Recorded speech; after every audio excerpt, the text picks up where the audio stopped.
My fiancé came back from the battlefield. Not only did he lose the war, he lost a leg. His whole future, gone. I was following my family's orders to break off the engagement when suddenly word started floating right in front of my eyes. Wake up, side character. The male lead is going to be the one and only Duke of a different surname.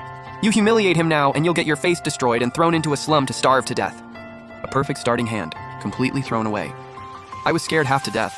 I looked into those dark, brooding eyes and didn't say a single word about breaking up. Just acted all sweet and caring instead. I'm the eldest daughter of the Shen family. My dad, a low-ranking government official. Except for court days twice a month, he spent every day at home scheming how to climb the social ladder, and I was his biggest bargaining chip. He pulled every string he had to land me this marriage, betrothing me to the son of General Chen himself. Honestly, my dad couldn't even get close to General Chen at court, but thanks to this engagement, he'd walk up after sessions, throw his arm around the general's shoulder, and call him family. But just yesterday, everything fell apart. News reached the capital. General Chen's army was defeated. The general and his wife died on the battlefield, and his son, Han Sheng, lost a leg. My dad's world crumbled overnight.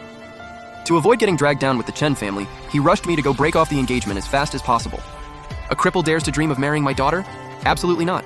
You two, don't be sad. Once this blows over, Dad will find you a way better match. Honestly, I agreed. I mean, I didn't want to marry some stranger who couldn't even walk. So the next morning, I headed to the Chen estate with the head servant. I did feel a little guilty though, so I had the servant pack some medicinal herbs as a gift.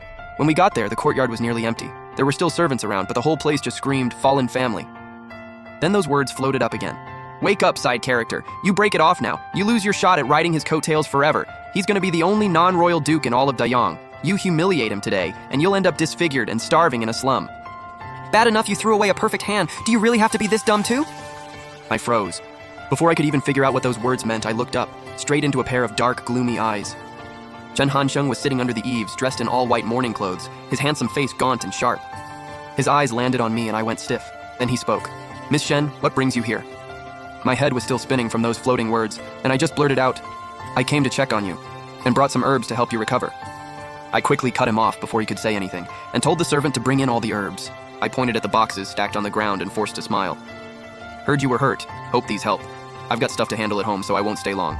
I'll come back soon. Make sure you eat. Your health comes first." And I turned and walked out. Didn't dare stay a second longer.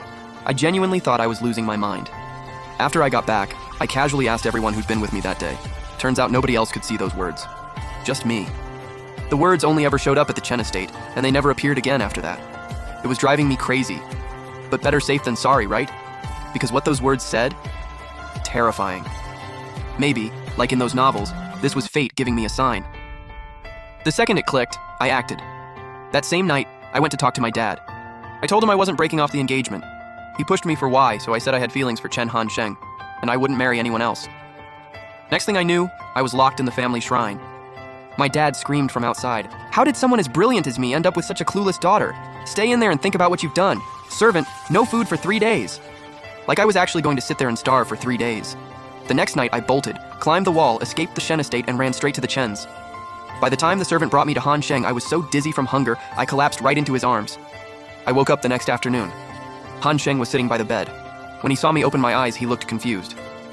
"The doctor says you fainted from hunger. What happened?" A maid nearby was holding a plate of pastries. I grabbed them and started stuffing my face. After a few pieces, I finally felt human again. I wiped my mouth, eyes red, and grabbed onto Han Sheng's sleeve. My dad wanted me to come break off the engagement.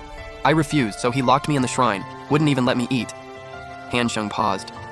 "Why won't you break it off? Given the situation, that's clearly the right call. The general's household has fallen. Your dad is just looking out for you." I listened, sneaking a glance at him.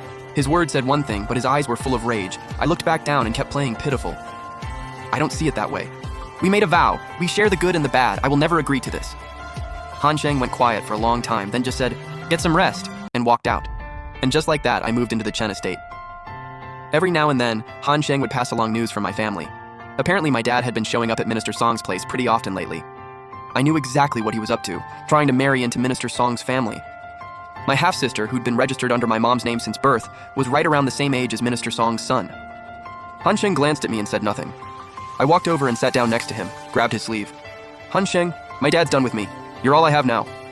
He didn't move, just sat there in silence. But I knew, given where things stood, as long as he didn't push me away, it meant yes. After that, I stayed by his side through the whole recovery. The process was brutal. Han Sheng's temper got worse and worse, and every doctor brought in from across the country ended up getting screamed out the door. 9 out of 10 doctors said his leg was beyond saving. The 10th, too scared to say the same, just vaguely muttered, "Leave it to fate." Han Sheng kicked them all out and sat alone in his room. Hair down, head hanging, he looked completely unhinged. I pushed open the door and shoved a bowl of medicine into his hands. I looked straight into his bloodshot eyes and said, slow and clear, "There are doctors everywhere. We go through them one by one. These ones failed. Fine, we find the next batch. There's someone out there who can fix this." I gripped his wrist. He took a deep breath, tilted his head back, and drank the medicine in one go. If those floating words were real, he was going to become the one and only duke of a different surname in all of Dayang. A leg injury was nothing. And as it turned out, that's exactly what happened. On an ordinary afternoon, an old man with a white beard knocked on the estate's gate and said he could heal Han Sheng's leg. Half a month later, Han Sheng stood up. The moment I saw him stand, I nearly burst into tears. Nobody knew how much that moment meant to me. Han Sheng picked up a handkerchief and gently wiped away my tears, one by one, as tender as he'd ever been. I snatched the handkerchief right out of his hand and let out a sharp breath. "Yeah, forget that slum. Whoever wants it can have it, not me." Once his leg was fully healed, Han Sheng told me he was heading to the frontier, and that I should wait for him at the estate. "Yu Chu, you've already been my wife in my heart. Once I win this war, I'll give you the wedding you deserve." I didn't doubt him for a second. "Go! I'll be right here waiting for you to come back victorious." He smiled and ruffled my hair. That's when those familiar words floated up again. Thought the side character finally wised up. Nope, still as dumb as ever. A side character is a side character no matter how hard she tries. So stay put in the capital like a good girl, while our male lead goes off to meet his true destined one on the battlefield. I jolted and grabbed his arm. "I'm going with you." Han Sheng smiled and calmly explained, the battlefield was dangerous, and on top of that, he was going to redeem himself from disgrace, so conditions would be even rougher. He didn't want me to suffer. "Yu Chu, just stay here and wait for me, okay?" I sniffled and started to cry. "I don't care about hardship. I just want to be with you. Your mother went to war beside your father, so can I. I'm not staying here blind to everything, spending every day sick with worry." That hit him where it hurt. He sighed and pulled me in close. But before I could even celebrate, I was being strapped into a suit of armor. And just like that, I was marching out of the capital with the army. The officers and commanders up front all had horses. As for the back,